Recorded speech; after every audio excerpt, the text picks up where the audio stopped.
guys, welcome back to Let's Cook That.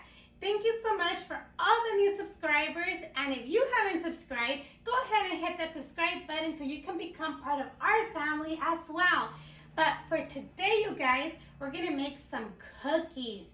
That one dough that we're gonna make of cookies, you'll be able to make any kind of cookies you like. So this is perfect for Easter since we have to stay home. So you can create cookies with your kids or with your grandkids or with whoever, your husband. My kids are big, but they love making cookies, okay? So I'm gonna show you guys how we make the cookies, and let's get started on those ingredients. Ingredients are the following: all-purpose flour, baking soda, salt, granulated sugar, brown sugar, unsalted butter at room temperature, eggs, room temperature as well, vanilla extract, your favorite toppings. We have chocolate chip, the Easter M&M'S, the regular milk chocolate M&M'S, and some sprinkles, but you create your own. Let's start with our dry ingredients, with our flour, our baking soda, and our salt. Remember, all the ingredients are always listed in the description box. Let's go ahead and mix very well.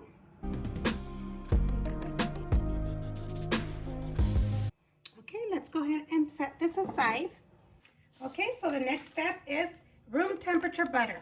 What I did is that I took it out first thing in the morning so it could be room temperature when I'm ready to bake my cookies. We'll put the dough together. So let's go ahead and smash it down. You can use an electrical blender or a mixer, or a whisk.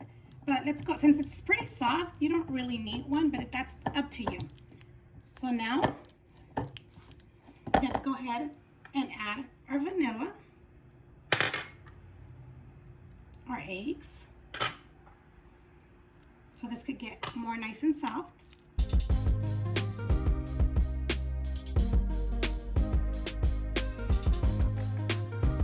Okay, now let's go ahead and add our sugar and the brown sugar.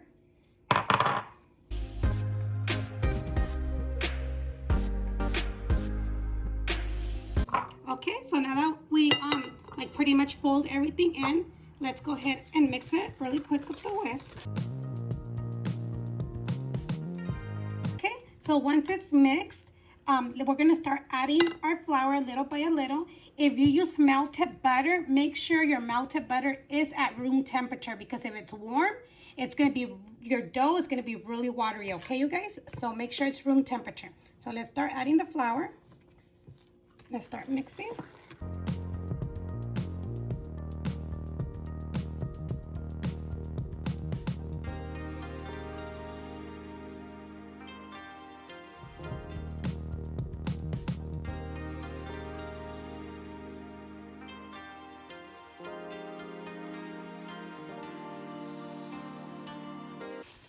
So once it's mixed really well, remove everything from the spatula or your whisk, and then you make a little, I hate these gloves, you guys, but those are the only ones I have. Let's go ahead and mix it a little bit more just to make like a ball. All right, I'm gonna go ahead and cover this up and put it in the refrigerator. If you could last 2 hours, it's better, because when you bake them, they'll be more good. Like when they be baked more better, you guys. But if you want to do them right away, you can. They'll just expand more. But this is all done. And let's wait, and then we'll come back. Okay, so our cookie dough is all ready. Like I said, you could wait 2 hours, 30 minutes, or you could leave it overnight as well. It's going to be a little hard, which is totally fine. I'm using a cookie scooper, but if you don't have a cookie scooper, you could use 1 tablespoon of the measuring spoon or a regular spoon. So let's go ahead and start scooping them up to create what we want. Clean hands, you guys, or you could wear gloves. What you're gonna do is create it your own way, whatever you want. So we're gonna go ahead and put these M&M'S, and then we're gonna mix them. And remember, when you roll your ball, you lose your M&M'S in there. They like disappear. So what you can do is cut it in half, smash it a little bit down, like press it down, put the other one on top, and then just add more on top.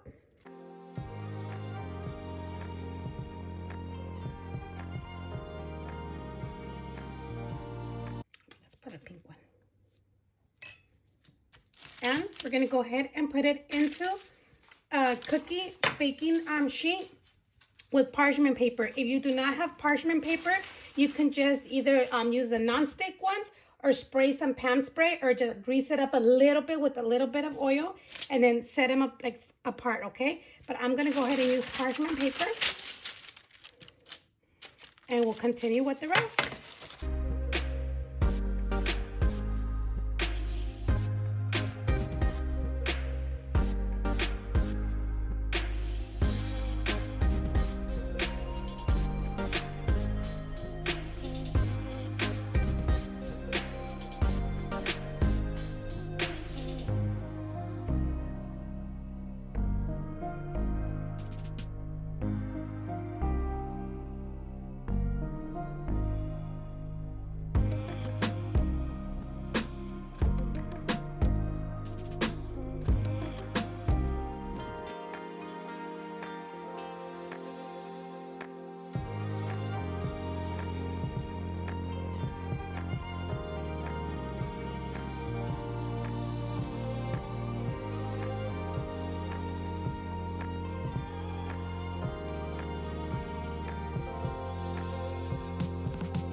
Alrighty, you guys, look how cute they look, and they're not even baked yet. I got a total of 41 little dough balls, so we're gonna have 41 cookies. This usually gives you like 3 dozens, but it depends the size that you are using. I'm doing a 1 inch, and this is the last one that I got. It was a really mini one, so I'm gonna go ahead and just place it right here. Hopefully they won't get stuck. So let's go ahead and put these in the oven. I have the oven to 350, and we will bake for 10 to 12 minutes until the edges are nice and golden brown, okay? No more than 12 minutes, you guys. Okay, I'm gonna go ahead and bake some cookies without parchment paper so you guys can see how they still come out perfect. So I'm gonna go ahead and spray some hand spray, and we'll layer our cookies and put them in the oven, and I'll show you that you're totally fine if you don't have parchment paper. Okay, so I'm gonna go ahead and set these aside, let them cool down for like 3 minutes. Once they cool down, we will remove them to a cooling rack for they could completely cool down, okay? And I already put the rest in the oven without the parchment paper. Okay, so these are the ones that we did not use parchment paper, so I wanna show you, I don't think they're hot anymore. I wanna show you how they come out perfect, even if you don't have parchment paper. Oh, this one folded in half. But see, they're the same. All of our cookies are done. This is the last batch that I did. I added more chocolate. Oh, they're still soft. I added more chocolate chip to it. But like I say, this is for 3 dozens. We got 41, depending on the size that you make your little dough balls. Marissa was helping me, so as you can see, some of them are larger than the other ones. So it depends the size that you make it. That's why we got 41. But I want to show you guys. Look. Look how yummy. They are very good. These are still soft. These, oh, look at the little tiny one that I had extra. That's so cute. Like for a 1-year-old, they could just have one. That's so cute, you guys. But let's show you one of these. These are more cool. But these are good. I want to take a bite already. And there you have it, you guys. This delicious cookies. I don't want to say chocolate chip because we have everything here. M&M'S, sprinkle, chocolate chip, whatever you have at home, create your own. You could do raisins, you could do granola, just whatever you find at home, create your own cookies with your kids, or just have fun, enjoy the time that you have to stay home. And these are very good. If you guys want them to be more like fluffy, not too crunchy, because I like crunchy, but some of them, you know, like soft, you just add baking powder. So we just added baking soda to these. But if you want them more fluffy, you add both baking powder and baking soda. So I will leave it on the description below. So if you want them fluffy, how much to add. But these are so good, you guys. And the little one, well, that's, I guess that's what I'm gonna have. And with a cup of milk, oh my God, this is so good. This quarantine, we want to try to eat healthy, but it's so hard, you guys. I hope I'm not the only one that's thinking like that, because I hear everybody that relates the same way. But let's give this a try. Very good. Oh my God, these are so good, you guys. Too bad I do not have no grandkids. That was one of the questions that we forgot to answer on our Q&A. I do not have no grandkids, and none of my kids are married or nothing. So when I do have them, I'll for sure let you guys know and show them off on YouTube and Instagram and Facebook. And when they get to a good age, I'll definitely have them cook with me too. So hopefully when it's time, I don't want them to have any yet until they get married. But anyways, you guys, thank you so much for watching. Stay safe. Don't forget about the giveaway. Comment on the giveaway video on that one, because we will select the winners from that video, okay? So thank you for watching, guys. Stay safe and